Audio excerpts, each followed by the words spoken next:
Hello বন্ধুগণ, যেহেতু আজকে আমরা দিকে সানডে এলিয়া কাম কাজ কিছুই নাই, তো আজকের দিনটা কেমনে কাটাইতাম বুঝে পাইতেছিলাম না। তো ভাবলাম একটু বন্ধুর বাড়ির থেকে ঘুরাই। যাওয়ার আগে একটু রুটি তরকারি লিয়ে নিছি, কারণ সকালে তো ভাত খাইছি না, তো কিছু তো খাইতে লাগবো।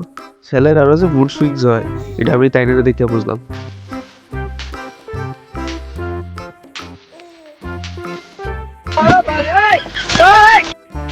তাহলে হের বাড়িতে আই পড়ছি।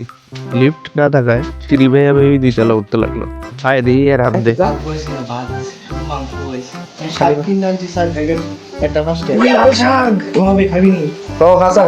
যেহেতু আমি হর্টিকালচারের লাস্টের দিকে টপার আসলাম, এলিগা শাকটি হাতে লই এই জ্বালাইছি। লাল না বে কালা।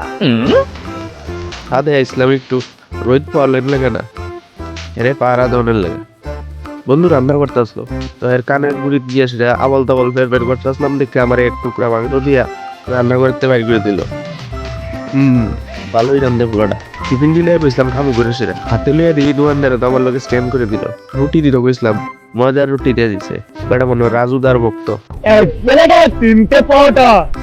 ভাবছিলাম খাইতে খাইতে আগরতলার ফুড ব্লগারটির মতো রিয়াকশন দিব। এক টুকরা মুখে লিয়ে অন্নপ্রাশনের ভাত মুখে দিয়ে বেরিয়ে যেতেছিল।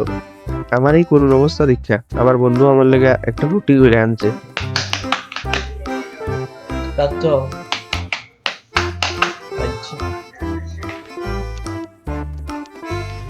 বাইরে গেলাম গা, আরেক হারামজাদার লগে দেখা করানোর লেগে। অনেকক্ষণ হেল লেবের বাইরে তপস্যা করতে করতে হারামজাদা ফাইনালি বাইরিল।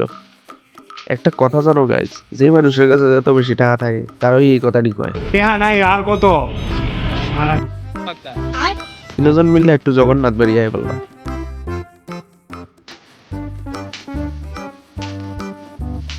মন্দিরে অনেকক্ষণ কোয়ালিটি টাইম স্পেন্ড করে পার্কে আয় বললাম।